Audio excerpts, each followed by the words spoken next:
বাংলাদেশ কি আজও শুধু গার্মেন্টসের দেশ, নাকি আমরা খুব শিগগিরই একটা বড় বিপদের দিকে হাঁটছি? আজ বলবো বাংলাদেশের অর্থনীতির ফার্স্ট ওয়েভ শেষের পথে কেন, এবং সেকেন্ড ওয়েভে না গেলে আমরা কেন পিছিয়ে পড়ব। গত ৩০ বছর ধরে বাংলাদেশের অর্থনীতির মেরুদণ্ড ছিল গার্মেন্টস শিল্প।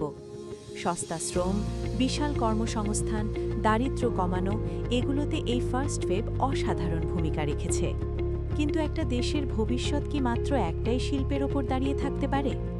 ভেনেজুয়েলার তেলের মতো গার্মেন্টসও যদি আমাদের একমাত্র ভরসা হয়, তাহলে সেটাই একদিন অভিশাপ হয়ে দাঁড়াতে পারে।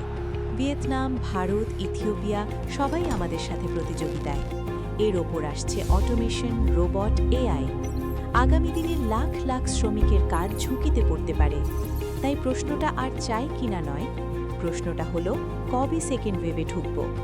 সেকেন্ড ওয়েভ মানে শুধু পণ্য নয়, মেধা, প্রযুক্তি, উদ্ভাবন আর সার্ভিসের অর্থনীতি।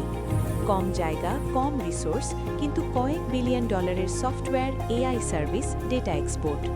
এইখানেই বাংলাদেশের সবচেয়ে বড় শক্তি, আমাদের তরুণরা। কিন্তু এর জন্য দরকার শিক্ষা বিপ্লব। মুখস্থ নয়, প্রবলেম সলভিং। ডিগ্রি নয়, স্কিল। কারিগরি শিক্ষা, কোডিং, গবেষণা, এগুলোকে জাতীয় মর্যাদা দিতে হবে। ভারতের সাথে আমাদের লড়াই সীমান্তে নয়, এই লড়াই হবে ল্যাবরেটরিতে, ল্যাপটপে আর মেধায়। যেদিন ভারত আমাদের তৈরি সফটওয়্যার ব্যবহার করবে, আমাদের ডেটা সেন্টারের ওপর নির্ভর করবে, সেদিনই সেটাই হবে সবচেয়ে শক্ত জবাব। গার্মেন্টস আমাদের হাঁটতে শিখিয়েছে, এবার দৌড়নোর সময়। বাংলাদেশের সেকেন্ড ওয়েভ, প্রযুক্তি ও শিক্ষার বিপ্লবী আগামীর একমাত্র পথ।